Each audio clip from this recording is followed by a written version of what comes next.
Anak-anakku semuanya, Assalamualaikum warahmatullahi wabarakatuh. Kita punya Pak Hartono yang akan membangun 99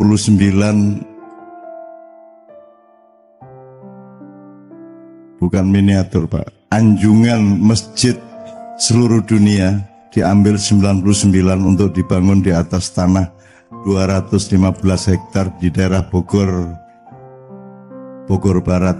Nanti kita akan eksplorasi bersama-sama. Kita punya Mas Silo, disebut oleh Baim sebagai preman, tapi preman tolong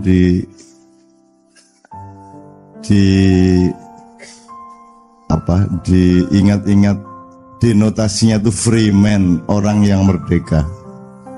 Gitu ya. Dan Anda nanti akan tahu betapa merdekanya dia.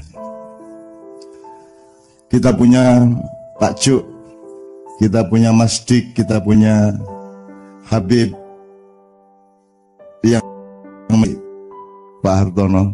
Tapi begini teman sekalian, Anda tahu kan kalau Sayyidina Ali itu jangan lantas saja dulu Syiah yang ngomong Ali ya. Sebab Pak Abdullah anti Syiah itu benar. Yang salah itu anta-Syiah. Sebab Syiah itu mu'anas, jadi harus pakai anti. Usulnya nama aslinya Nasi'atul Al-Isyah.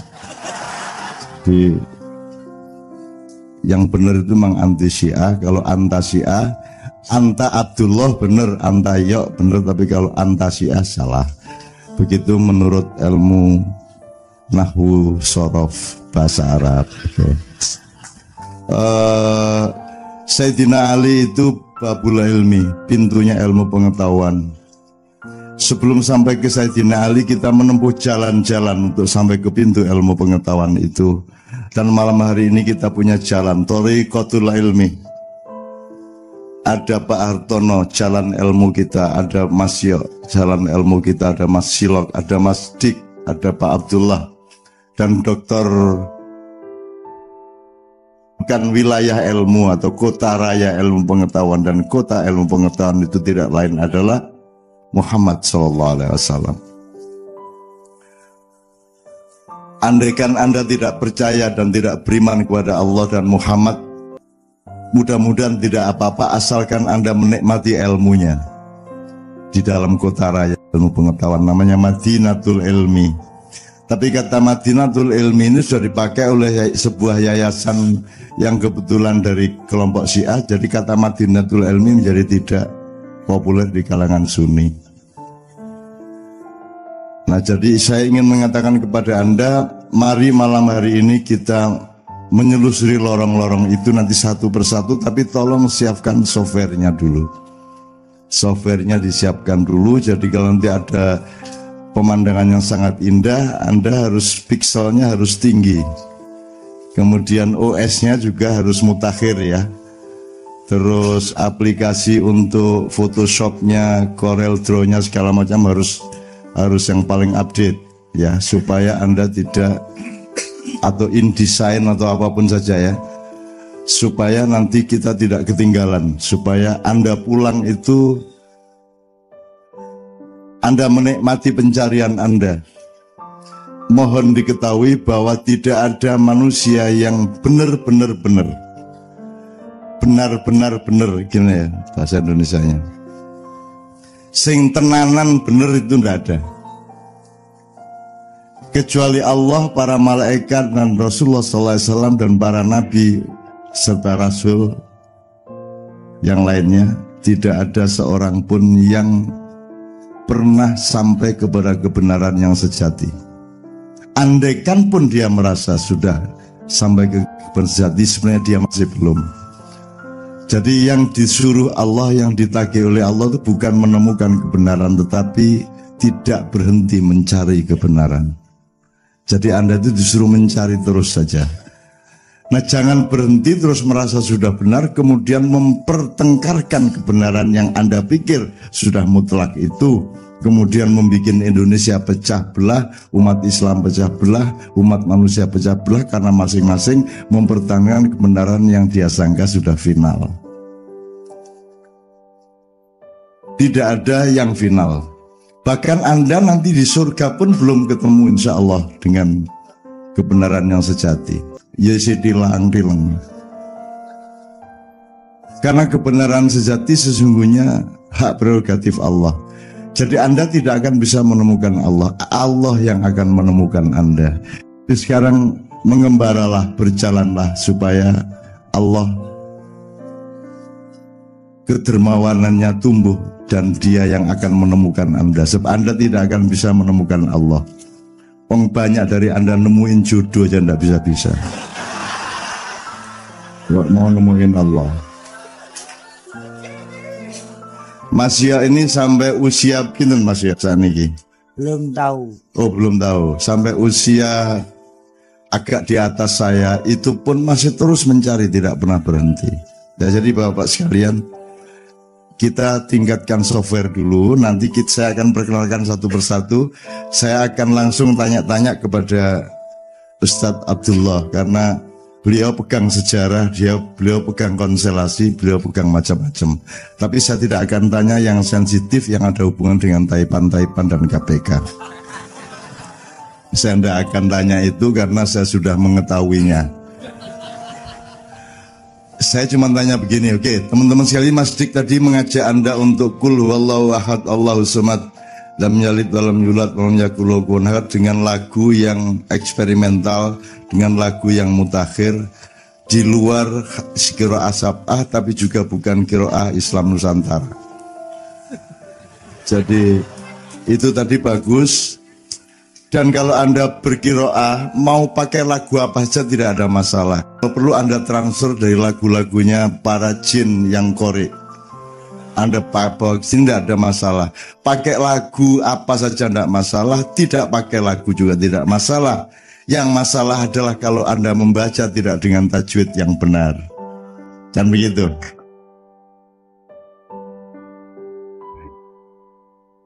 Nah sekarang gini, untuk softwarenya saya nyumbang satu aja. Karena ini semuanya akan merupakan sedekah kepada Indonesia. Kenapa sedekah kepada Indonesia ini dijadikan tema oleh teman-teman KC? Karena kita harus memiliki terminologi dan regulasi ilmu yang setepat-tepatnya. Sebab Anda tahu dalam bahasa Indonesia kata kewajiban itu tidak persis sama dengan kata wajib di dalam syariat Islam. Kalau kita kan suka bilang itu kan kewajiban kita semua, ya enggak.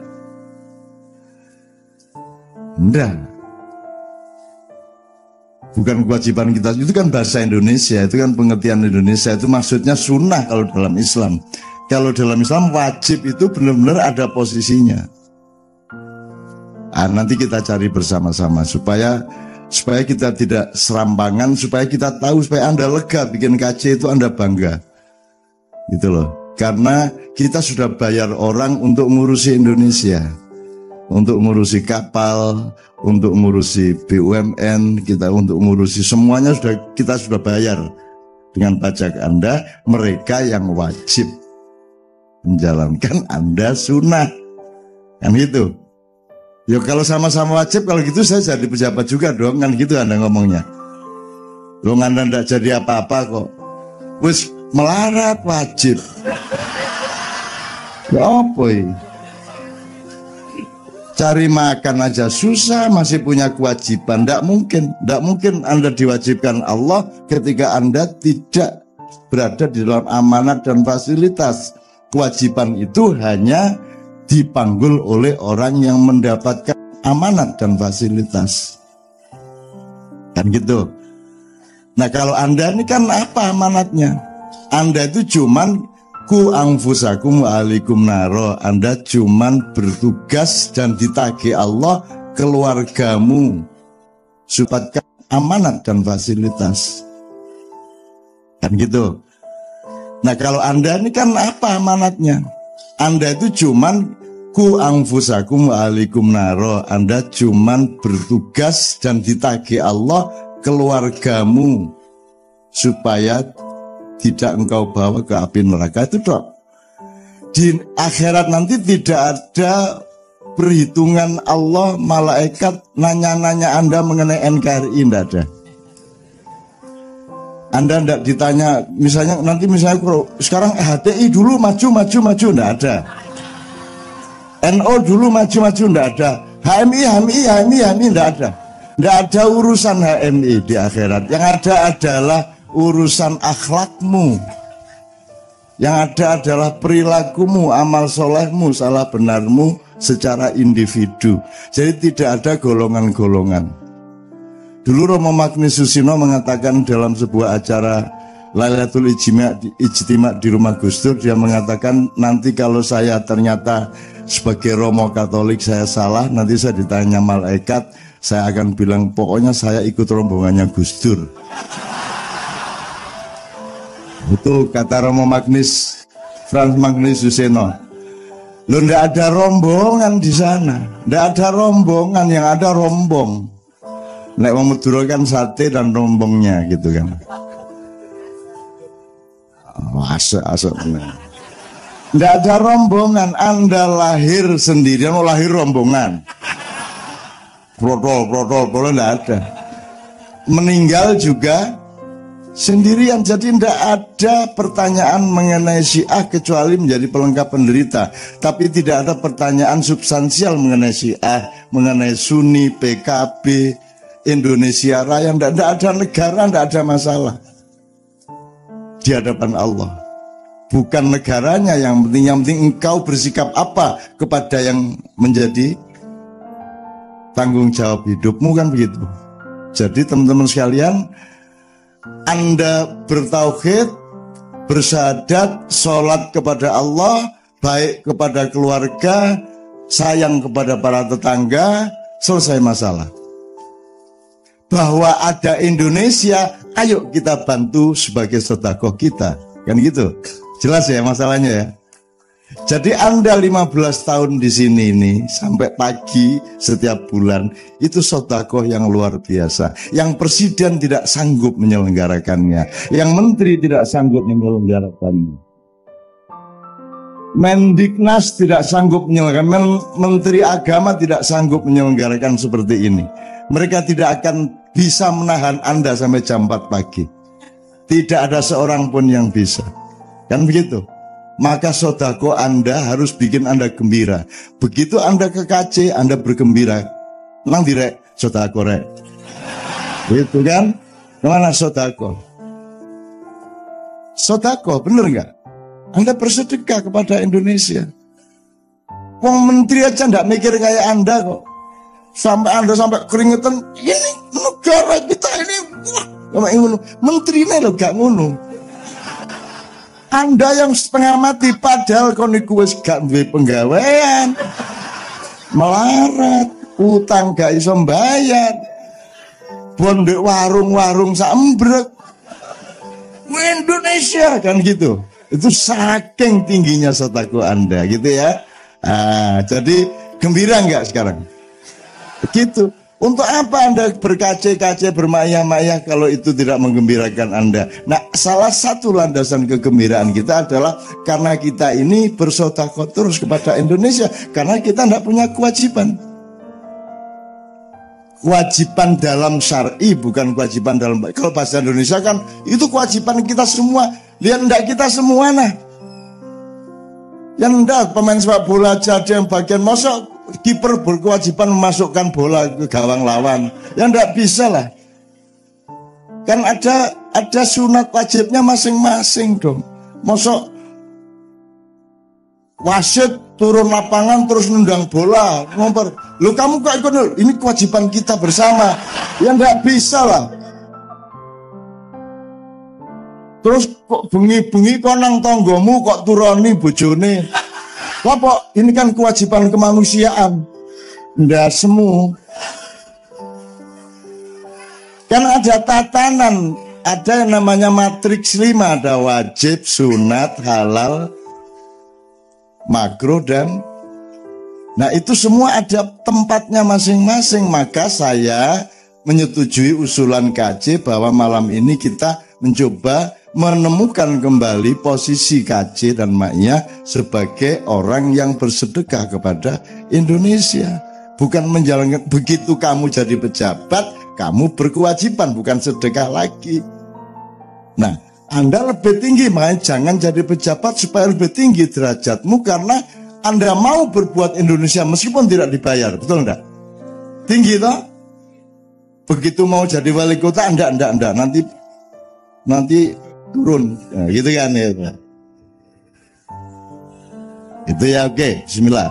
Terakhir, sebelum saya perkenalkan beliau-beliau, tadi kan sudah Qul huwallahu ahad, sekarang saya tanya, kalau itu Quran berapa jumlah ayatnya? 6.666, dan Anda tahu lambang angkanya Zionisme setan itu 66. Loh, medeni itu. Ya, Ustaz ya, 66. Ya, tapi itu cara Tuhan menggoda kita. Jadi kalau nur sama nar itu ya mirip-mirip. Kadang-kadang nur itu ditulis pakai wawu juga, misalnya hawahu itu kan kadang-kadang ada bunyi a yang ditulis wawu dalam bahasa Arab. A ditulis ya juga ada. Jadi kalau Anda ngomong nar sama nur itu adalah godaan intelektual supaya Anda mencari terus. Sebenarnya nar sama nur itu ya unda-undi lah. Kepreset sedikit jadi nur, nar kepreset sedikit ke rumahnya nur. Kan gitu. Gitu ya. Oke, 6.666 suratnya 114, 414, 114. Mudah-mudahan itu juga rahasia Allah, saya tidak tahu kenapa. Ya, tapi pokoknya lebih baik tahu semua atau ada baiknya tidak tahu, tidak semuanya tahu. Jadi bersyukurlah Anda tidak semuanya tahu, betul ya? Kalau seorang istri tahu persis hati suaminya, bunuh diri dia. Bener nggak? Kalau aku tahu persis isi hatimu sekarang, aku pulang langsung. Kan begitu? Jadi alhamdulillah di samping ilmu, kita juga diberi oleh Allah ketidaktahuan. Dan ketidaktahuan itu bagus. Maka dibutuhkan aurat. Aurat itu sesuatu yang ditutupi. Justru yang terindah itu yang ditutupi. Kan gitu. Nah kalau sesuatu tidak terlihat, jangan dipikir tidak ada. Tidak hanya manusia, juga di dalam peta sosial, peta politik, peta kebudayaan. Jangan dipikir kalau tidak kelihatan di TV itu dia tidak ada. Jangan dipikir kalau tidak ada di media itu dia tidak merupakan sesuatu yang berbahaya. Itu namanya aurat. Namanya aurat. Dan Anda setuju toh bahwa manusia disarankan Allah untuk menutupi aurat? Bayangkan kalau ndak. Wis bayangno, wis bebas aurat wis. Iya nek wedok. Nek lanang iki lho. Nek gondal gantian. Itu aja udah gembira kok kita ya enggak?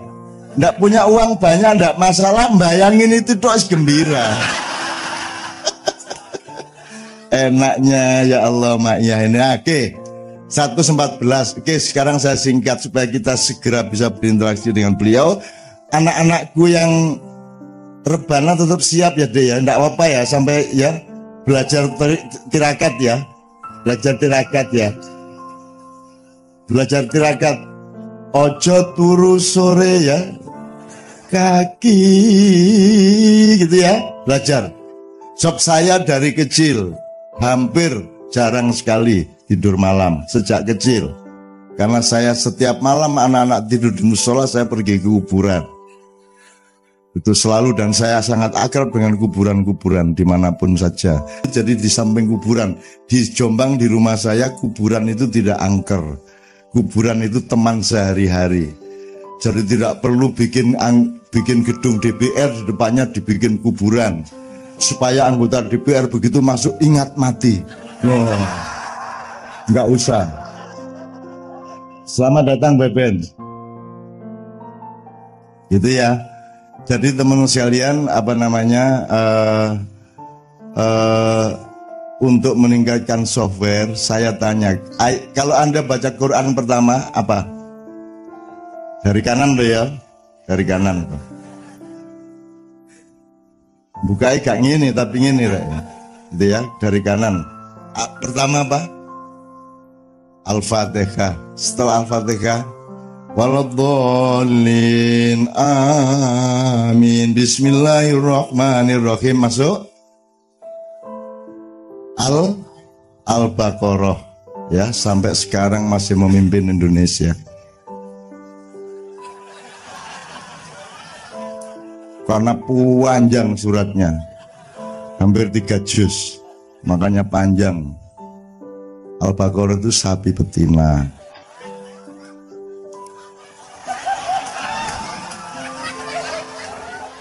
Oke, jangan saya dianggap ini hate speech ya.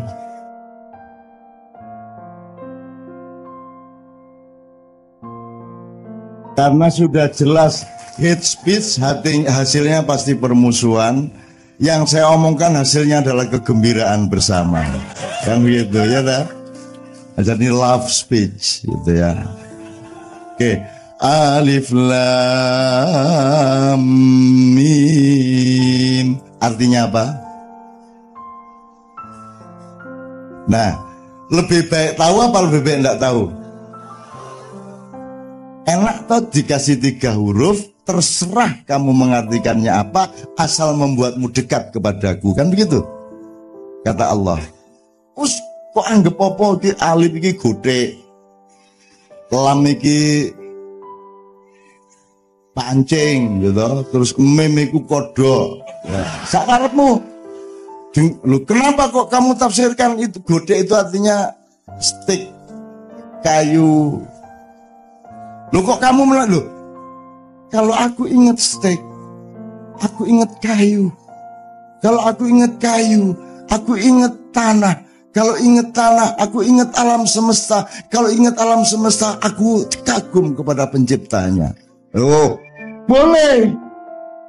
Jadi godek ya oleh. Lam pancing. Kemanakah aku mancing kecuali ke dalam air? Kalau aku melihat air yang bergelombang dan ada ikan-ikan di dalamnya, siapakah yang aku ingat kecuali penciptanya?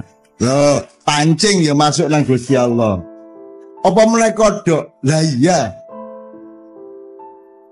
Memnya kodok. Lah iya. Kok ya ada loh makhluk lucu kayak begitu. Alangkah hebatnya yang menciptakan kodok, betul enggak? Nah, jadi saya tanya, boleh enggak menafsirkan begitu? Harus pakai ilmu apa? Dengan persyaratan tafsir. Persyaratan tafsir kayak apapun kamu tidak akan bisa mengetahui alif lam mim. Maka boleh kamu semua menafsirkan dengan satu syarat, mendekatkan kamu kepada Allah. Sudah selesai masalah. Ngono lho. Ono meneh alif itu sholat sedang berdiri, lam sedang rukuk. Lho pas lam toh diwalik ini. Kalau mem sedang sujud, betul enggak? Nah kan itu kan boleh-boleh saja. Saya ingin katakan sama Anda, tidak ada tafsir yang benar. Yang benar adalah yang ditafsirkan. Yang benar adalah Qur'annya. Tafsir Qur'an tidak ada yang benar-benar benar. Artinya Qur'annya benar mutlak, tafsirnya benar relatif. Jadi jangan sombong dengan tafsirmu, jangan sombong dengan mazhabmu, jangan sombong dengan aliranmu, jangan sombong dengan apapun. Karena semua bisa salah. Kecuali Anda Rasulullah, Anda bisa salah. Kecuali Anda malaikat, Anda bisa salah. Termasuk saya. Makanya jangan nganut saya. Saya sudah berkali-kali ngomong seperti itu. Kata mengkultus sono aku tak buka katokku. Sudah berapa kali saya ngomong seperti itu? Ya jelas ya Mas ya. Oke, sekarang saya tanya sama Ustadz. Jadi alif lam mim tadi jelas ya. Alhamdulillah Allah cuma ngasih 3 huruf yang kita bebas mengartikannya supaya mendekat kepada Allah. Hasilnya menjadikan kita lebih dekat, lebih kagum, lebih takjub, lebih pokoknya lebih apa ya? Ya lebih dekat lah, lebih dekat lah. Nah, baru kemudian ada kata dan kalimat dzalikal kitabu la raiba fihi hudan lil muttaqin. Oke. Tidak ada keraguan-raguan padanya. Nyanya apa itu? Loh, Al-Quran la raiba fihi. Hinya Al-Quran. Tidak ada keraguan padanya si Al-Quran itu bahwa dia merupakan hudan untuk muttaqin. Hudan lil muttaqin. Sebelum saya tanya kepada Ustadz Hehamhua, pokoknya Quran itu hidayah, petunjuk, inspirasi, ilham, pencerahan dan lain sebagainya. Untuk siapa? Untuk yang bertakwa. Dengan kata lain, tidak untuk yang tidak. Wis piye sakarmu iki. Dadi nek kowe ora bertakwa, tutupen Qur'ane. Karena sudah jelas ayat pertama sudah bilang ini petunjuk untuk yang bertakwa. Yang tidak bertakwa kamu nerusin tidak ada gunanya. Jadi kamu sekarang di rumah, di kampung tidak usah baca Quran. Kalau dimarahin sama kiai, kok tidak baca Quran? Tidak ada gunanya, saya belum bertakwa.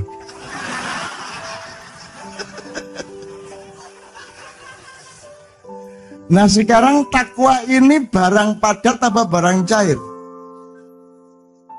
Barang kelihatan mata atau tidak kelihatan mata? Barang jelas atau sangat atau belum tentu?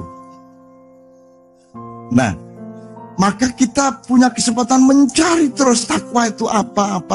Makanya jangan kaget, pengajian sejak kami dulu tahun 60-an sampai sekarang itu selalu kalimatnya meningkatkan iman dan takwa, karena tidak pernah meningkat.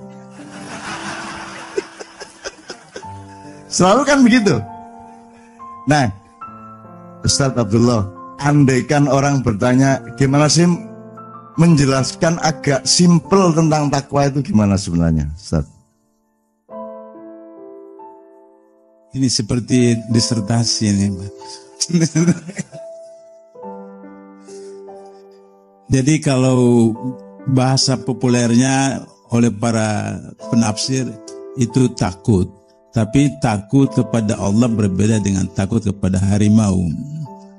Kalau takut kepada harimau kita lari kabur, tapi takut kepada Allah kita mendekati, merapatkan. Sebab apa?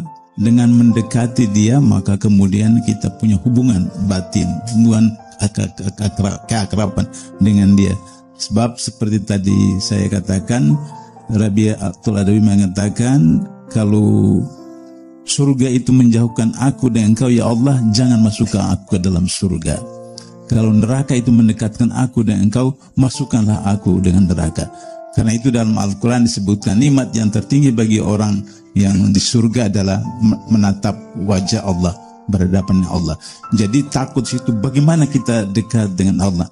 Karena dekat dengan Allah maka kemudian semua apa saja yang diinginkan dari kita, kita laksanakan. Semua yang dilarang kita tinggalkan karena takut kepada Allah. Nah, oleh karena itu maka ayat tadi memberikan penjelasan-penjelasan secara tafsiriah, yaitu alladzina yu'minun bil ghaib, orang yang beriman kepada gaib. Gaib itu tidak berarti tidak kelihatan. Lampu ini datang menyala, kita lihat itu ada aliran listriknya. Siapa yang biasa pernah lihat elektron? Tidak pernah lihat elektron. Saya ini sarjana elektro, belum pernah lihat elektro itu. Pegang strom. Nah, jadi artinya bahwa yang gaib itu bukan berarti tidak ada. Ada tapi tidak bisa tertangkap oleh panca indera kita. Karena itu surga itu gaib. neraka itu gaib, akhirat itu gaib. Coba malaikat rakib, malaikat ada di kiri kanan, tapi nggak bisa kelihatan. Kenapa? Karena itu terbuat dari nur, cahaya. Kecepatan cahaya itu 328.000 km per detik. Baru begini saja nggak bisa. Nah, oleh karena itu maka yakin kepada yang gaib itu sehingga tidak perlu kita harus berhadapan. Tadi Canun mengatakan yang tidak muncul di TV itu tidak berarti bahwa tidak ada. Kan gaib. Wa yuqimunas shalah. Kita menyembah Allah kan kita tidak tahu wajah Allah itu bagaimana, tempatnya di mana dan seterusnya, tapi kita wajib. Karena apa? Ya ayuhan nasu budu rabbakumul ladzi khalaqakum wal ladzina min qablikum la'allakum tattaqun lagi.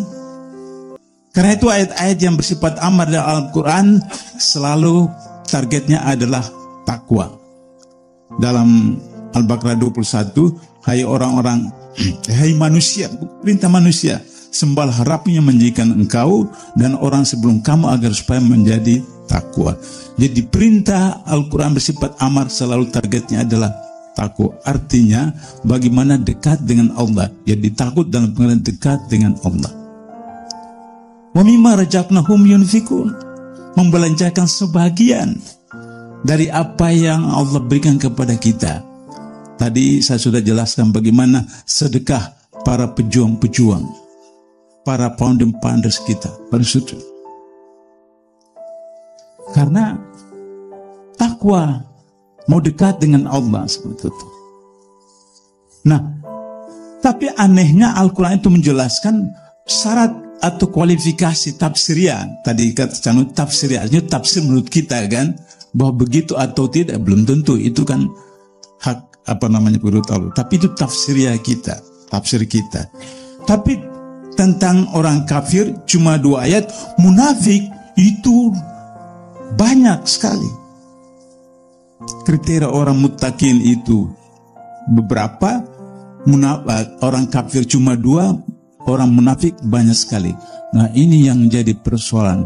Bagaimana orang itu menjadi abu-abu. Sekarang kita masuk ke bulan kelima asap di Indonesia. Dan ini tahun ke-18. Tahun ke-18 itu baru lahir sudah SMA. Kebakaran hutan di Indonesia itu tahun ke-18. Jadi wajar saja kalau Rasulullah mengatakan umat Islam itu tidak boleh masuk ke lubang ular kali kedua, tidak boleh patuk pada tempatnya sama kali kedua. Kita tahun ke-18. Ujung-ujungnya apa? Maaf Canun, saya sudah 2 bulan lalu kesan. Korupsi, ujungnya korupsi. 3 juta hektar kelapa sawit dan karet di Sumatera dan Kalimantan itu punya orang Malaysia. Malaysia tetap bertahan untuk menjadi pengekspor kelapa sawit nomor 2 di dunia, nomor 1 di Indonesia. Tapi kelapa sawitnya sudah tidak ada lagi di sana, tinggal sedikit. Kebun kelapa sawitnya dipindahkan ke Indonesia, yaitu di Sumatera dan Kalimantan. Tetapi operasional mereka di Sumatera Kalimantan itu adalah orang Indonesia. Dan ketika pembukaan lahan baru ada anggarannya. Anggarannya itu perlunya siapa? Orang Indonesia. Kalau dia harus menebang pohon, kemudian menanam baru, itu biayanya besar. Paling gampang adalah bakar saja. Maka biayanya mungkin cuma 1/4, 3/4 masuk pocket sendiri. Nah, ini orang yang tidak takwa. Karena dia merasa dia hanya diawasi oleh auditor, diawasi oleh pimpinannya, tidak diawasi oleh Allah SWT yang gaib itu. Nah, itu persoalannya. Sehingga dengan begitu maka bagaimana agar supaya orang takwa itu, betapa ada kisah seorang sahabat dalam satu masjid, kemudian hujan deras dan seterusnya, Sudah itu kemudian dia berdoa, ya Allah berhentikan hujan ini supaya kemudian orang. Terus kemudian salah seorang jemaah yang dekatnya itu mendengar orang itu berdoa. Terus dia tanya, kamu dari mana? Orang itu pergi tidak kembali lagi karena dia takut nanti diketahui dia itu yang berdoa, sehingga doanya dikabulkan Allah. Jadi berbuat baik saja itu juga tidak diketahui. Karena itu maka kata Rasulullah, tangan kanan beri, tangan kiri tidak mengetahui. Tapi ada di Surabaya, Cak Nun, mahasiswa datang ke dosen mau ambil nilai UTS UAS, terus kasih amplop. Kata dosen, oh nggak boleh Matun. Mahasiswa lihat dosen itu melok tangan kanan, tangan kirinya lepas di bawah, dia kasih di tangan kiri, tangan kiri dia balik, dia menerima, tangan kanan tidak mengetahui. Nah ini bukan takwa, kan dia berpikir bahwa hanya manusia saja yang tidak melihat, pada Allah yang melihat. Sehingga dengan begitu itu yang disebut dengan manfaat saum, untuk belajar bagaimana di dalam ruangan yang gelap, sendirian, lapar, haus sang hari, tidak makan, tidak minum, karena kita tahu Allah menyaksikan. Sehingga dengan begitu, kalau itu terjadi, tidak ada korupsi, tidak ada manipulasi, karena seseorang tahu bahwa dirinya diawasi langsung oleh Allah SWT. Itu channel. Oke, tepuk tangan untuk beliau. Kita sangat berterima kasih. Begini Pak, ini saya ngerespon sedikit untuk bisa meneruskan apa yang saya maksudkan dengan potongan ayat itu. Jadi kalau tangan kanan memberi, tangan kiri jangan sampai mengetahui. Tadi pernah kita ceritakan di sini, tokoh kita, sahabat kita Bang Azhadi Siregar, Cintaku di Kampus Biru, itu sampai mengatakan begini-gini loh, yang namanya ikhlas itu jangan sampai orang tahu kita berbuat baik. Bahkan kita sholat pun jangan sampai ketahuan oleh Allah. Saking ikhlasnya itu. Terus Allah, dapurmu ya, ayo mesti rono aku ya, aku maha tahu kok, kan gitu kan kira-kira ya, kalau kita apa simulasikan. Oke. Nah Pak Abdullah, saya ini, teman-teman Ma'iyah ini kan tidak pernah saya kasih lengkap, saya cuman kasih gejalanya, nanti mereka akan cari sendiri di rumah. Jadi kita cukup potongan hutan lil muttaqin, udah nanti mereka cari sendiri, sebab itu inputnya. Outputnya adalah alladzina yu'minuna bil ghaibi wa yuqimunus shalat wa mimma razaqnahum yunfiqun. Itu outputnya. Jadi aplikasi dari takwa itu. Yang sekarang kita sedang perdalam untuk meningkatkan software adalah bahwa yang menerima hidayah dari Allah itu hanya yang bertakwa. Artinya takwa itu merupakan OS utama dari jiwamu untuk mendapatkan takwa. Kalau kamu tidak pakai OS itu, nanti kamu dapat informasi tapi bukan hidayah. Ada bedanya berita sama hidayah. Banyak berita tapi belum tentu hidayah. Anda mungkin punya ide macam-macam, dikasih Tuhan juga, tapi belum tentu itu hidayah. Jadi hidayah itu adalah gabungan antara informasi Allah tapi juga kehendak dan cinta Allah kepada kamu. Banyak orang dikasih tahu itu tidak karena cinta, justru karena dia mau mencelakakan. Wamayudil wala hadiyalah. Kalau Allah ingin menyesatkan seseorang, tidak ada yang bisa memberinya petunjuk, kan begitu. Itu tiap Jumatan kita dengar, dan sampai hari ini belum ada khotib yang berani terang-terangan mengatakan bahwa Allah itu maha menyesatkan.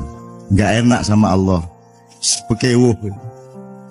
Lu enggak, aku ini maha penyesat, anak ini al-mudhil, saya ini al-mudhil, aku ini maha menyesatkan kepada orang yang memang pantas saya sesatkan. Kan begitu. Terang-terangan aja memang seperti itu. Dan saya ini al-mudhil, aku ini maha menyesatkan kepada orang yang memang pantas saya sesatkan. Kan begitu. Terang-terangan aja memang seperti itu. Dan saya khawatir Indonesia ini sedang ditingkatkan penyesatannya oleh Allah kepada kita. Bukan hidayah, mudah-mudahan saya salah. Oke, nah gini Pak. Kalau terjemahnya awalnya takut tadi ya, kalau pakai kosakata takut, sebenarnya di dalam Al-Quran takut itu lebih dekat ke kata khauf. Khauf, akhafullah inni akhafullah ya, khaufun alaihim la khaufun alaihim walahum ya khauf. Khauf itu terus oleh orang Jawa diterjemahkan menjadi khaufiyah, kopiah. Jadi orang pakai kopiah itu sebenarnya merupakan simbol dari takutnya dia kepada Allah. Khofiyah. Khofiyah terus dipelesetkan jadi khofi. Khofu. Kalau khofi ono meneh. Ya tapi ini pelesetan re, ojo turun. Iki nek wong Madura jarene pelesetan. Pak Abdullah belum dengar ini.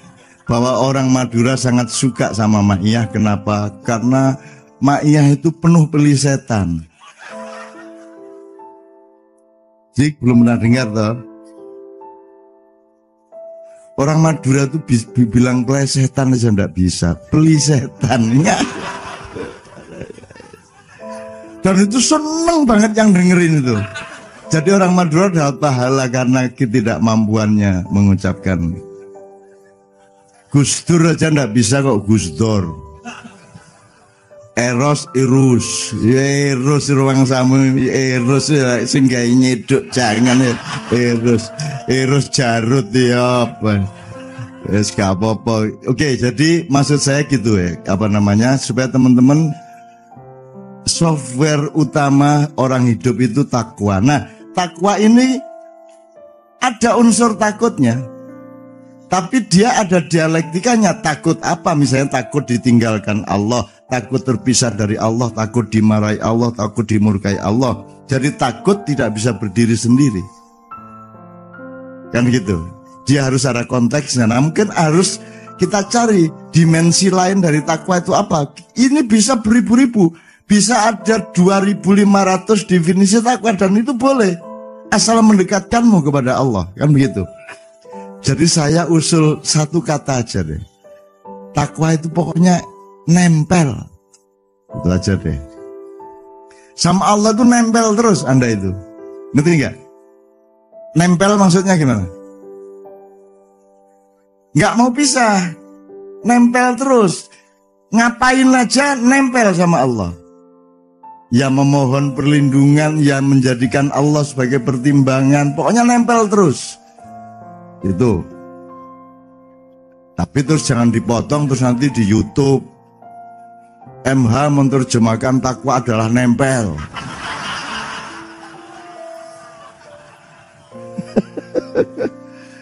Loh, kita ini mencari, Allah itu menyuruh kita mencari torik. Maka semua idiom utama dalam Islam itu jalan. Ada syariat, dari kata syari itu jalan. Ada torikot, dari kata torik itu juga jalan. Ada sirotol mustaqim, dari kata sirot itu artinya juga jalan. Dalam bahasa Indonesia ada jalan raya, ada jalan, ada lajur, ada ruas, dan seterusnya. Ada bau jalan, ada paha jalan, ada leher jalan, sapi turuti. Tapi pokoknya kita itu mencari, teman-teman sekalian. Jangan pernah merasa menemukan. Kalau ada orang berbeda penemuannya, nikmatilah. Anda harus mendengarkan semuanya. Semua Anda dengarkan. Yastami'unal qaul. Tanda-tanda orang mendapat dia dari Allah adalah dia bersedia mendengarkan semuanya, kemudian mengambil yang terbaik untuk dia laksanakan. Az-Zumar ayat 18. Pas apa lagi? Pas gitu, kebetulan. Itu ya teman sekalian. Nah sekarang terakhir sekali setelah beliau sudah menjelaskan takwa. Nempel ya pokoknya. Jangan nggak nempel loh sama Allah, nempel terus ya, nempel terus. Gampang toh sekarang.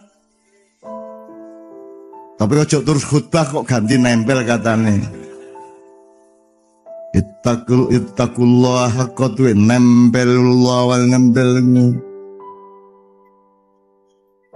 Wala tamutunna illa wa antum muslimun. Jangan diganti nempel, tetap takwa, tapi pemahaman kita supaya ada shortcut kultural dan intelektual. Nempel kan lebih gampang, Mas. Kayak kata gaul itu ciptaan Gusmi. Kata gaul itu ciptaan Gusmi, waliullah, Kiai Peloso, Kediri. Itu yang ngomong Gusmi pertama gaul. Jadi kalau Anda apal gitu-gitu asik loh. Kalau kata Mau'idhah Hasanah itu Gus Dur. Ceritanya karena acaranya Gus Dur, Cak Nur Megawati dibubarkan oleh Kodim dan Polres Jombang. Terus saya memang tidak mau bicara, saya ingin jaga ruang, ingin jaga keadaan, dan kebetulan memang harus saya tidak ikut acara.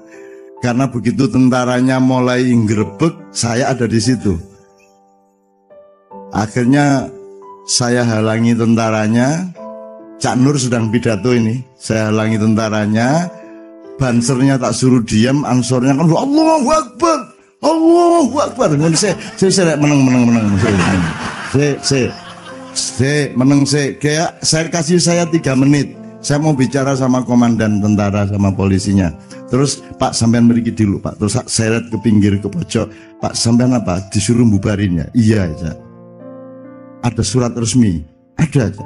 Oke, nanti saya antar ke panggung, ke podium, sampean baca surat resminya. Oke, sekarang tolong anggota suruh ke pohon sana supaya tidak nakut-nakutin orang. Akhirnya anggotanya semua ke pohon jauh sana. Dan sering meneng ya, diam-diam dulu. Terus saya naik, saudara-saudara, Cak Nur mohon interupsi sebentar. Ini ada pemberitahuan dari Kodim dan Polres Jombang. Bapak-bapak, sampean baca, terus dibaca. Berdasarkan ini dengan pertimbangan ini acara dilarang sehingga harus dibubarkan. Dah, terima kasih. Udah sampean turun, sampean tunggu di pohon sana, nanti saya ke sana. Dah, akhirnya keluar dia ke pohon agak jauh dari pesantren. Terus saya naik, saudara-saudara, acara seminar telah dibubarkan. Mari kita bikin acara yang baru. Itu. Tentaranya enggak denger wong dia di pohon sana. Ya. Terus saya teriak, Gus, acara yang baru namanya apa Gus? Gus Dur teriak karo turu ini. Mau'idhah Hasanah, Cak. Oh, nggih. Lahirlah kata Mau'idhah Hasanah. Akhirnya saya bilang, saudara, marilah kita mulai acara kita pada siang hari ini, Mau'idhah Hasanah di pesantren Tambak Beras, Jombang. Kita buka dengan Bismillahirrahmanirrahim, dan pembicara pertama saya persilakan Bapak Nur Kholis Majid untuk maju ke depan. Cak Nur pidato lagi, selesai masalah. Selesai masalah. Nah itu liriknya. Kalau gaul dari Gusmi, Mau'idhah Hasanah dari Gusmi. Kalau Maulid Nabi dari Bung Karno. Bung Karno ngobrol sama Yai bapaknya Gus Dur, sama Yai Fahbasbullah, ngobrol gini. Udah kalau gitu Maulid Nabi bagus itu. Nah, terus akhirnya mulailah Maulid Nabi yang bikin pertama Bung Karno. Gitu. Jadi kalau sekarang ada yang mengharamkan Maulid Nabi, tolong ke Blitar. Dudahan kuburane. Terus Bung Karno tuding-tudingen sampean sing garai. Itu, oke, misalnya oke. Syukuran ya Ustaz ya, syukuran ya. Nanti outputnya sudah beliau kemukakan tadi, 3 tadi. Percaya kepada yang gaib, ya. Alladzina yu'minuna bil ghaibi wa yuqimunas sholata wa mimma razaqnahum yunfikun. Oke. Sekarang Ayat terakhir kalau sampean sudah khatam apa? Bismillahirrahmanirrahim. Qul a'udzu birabbin nas, malikin nas. Ayo.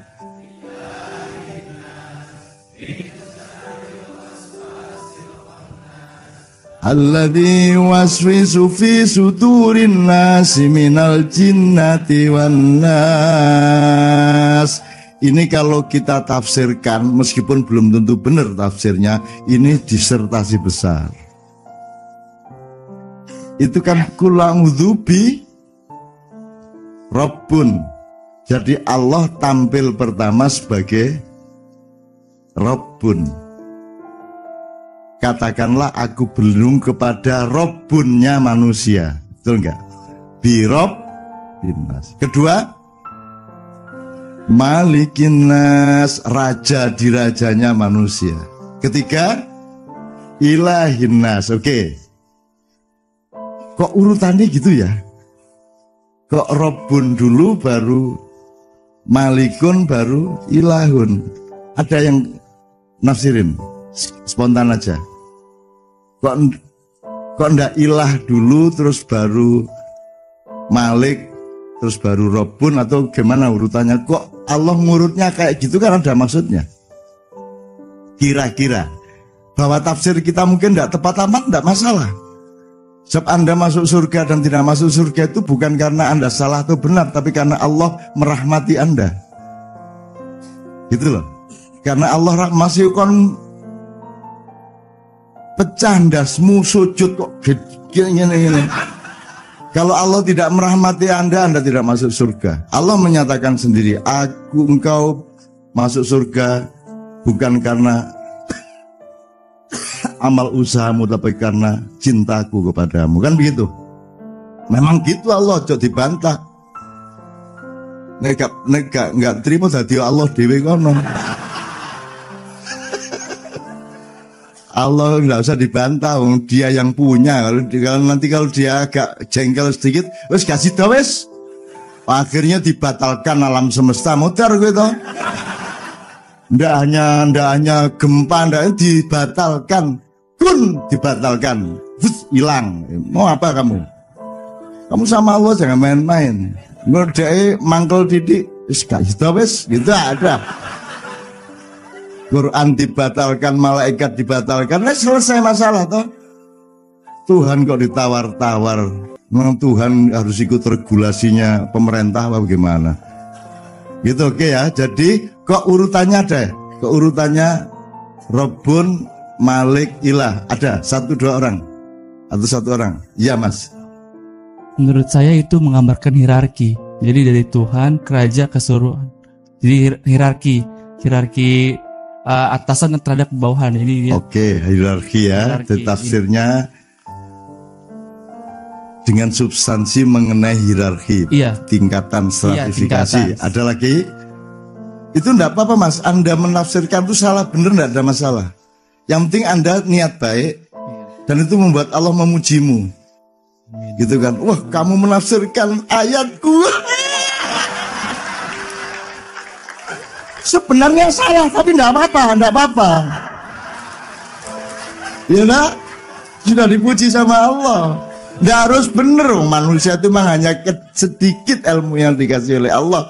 Bahwa kemungkinan salahnya itu sangat besar, enggak ada masalah. Nomor 1 itu cintanya Allah kepada Anda. Dan kalau Anda memang niatnya ikhlas, Allah cinta sama kamu, salahmu tidak ada masalah bagi Allah. Ya? Meskipun belum tentu salah. Ya, oke, lainnya hierarki terus syukur ada 3 gitu. Mas, apalagi Mas? Lah enak tuh Mas, di sini nggak diceramai itu Anda dirangsang untuk menjadi mufasir. Meskipun ya godek kodok barang disebut-sebut. Apa Mas? Ada yang lain? Kalau nggak ada saya kejar Anda. Rabbun maksudnya apa? Kan Tuhan. Ustaz, madza Rabbun?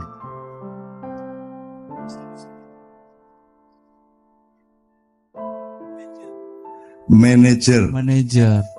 Iya. Manager. Jadi mudabbir. Mudabbir ya, mudabbir.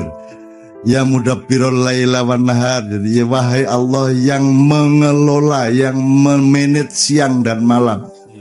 Wahai Allah yang memanage hatinya manusia, mudabbirul qulub wal absor gitu ya. Oke. Jadi mudabbir terus di bawahnya Malik. Malik raja. Bukan kok hierarkinya kok bukan raja yang mengurus. Kok pengurus yang raja? Kalau hierarki. Jadi rajanya raja gitu. Nah, ya keliru enggak apa-apa kok. Yang penting niat baik kok, ya. Iya.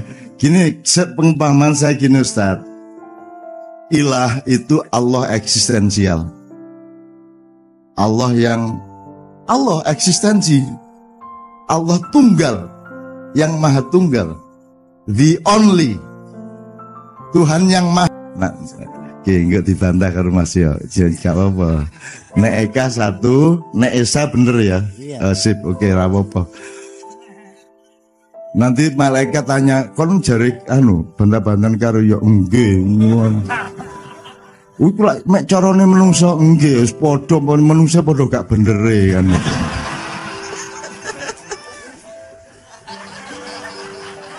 Mari. Ini pemahaman saya itu bukan mutlak. Yang penting mengantarkan Anda ke Allah itu toh. Anda tahu nggak? Radio itu nggak bisa bunyi bingung gitu. Antara lain diapain? Digepok. Gak muni, mesti tuh gepok. Dan itu nggak hanya di sini loh, di Amerika di mana-mana nek radio gak iso muni digepok. Kalau Anda ngomong dipukul itu salah, nanti dulu yang penting bunyi toh. Betul enggak? Ada enggak orang buta jalan ke tatap tembok deyes malah iso ndelok? Bisa toh? Bisa toh? Bisa. Dan banyak sekali kesembuhan dan perubahan yang jalannya sama sekali tidak regulatif, tidak seperti yang kita duga gitu ya. Oke. Jadi kalau saya memahaminya gini, Allah ilah itu kan Allah yang eksistensi. Gitu, keakuan Allah itu ilahun.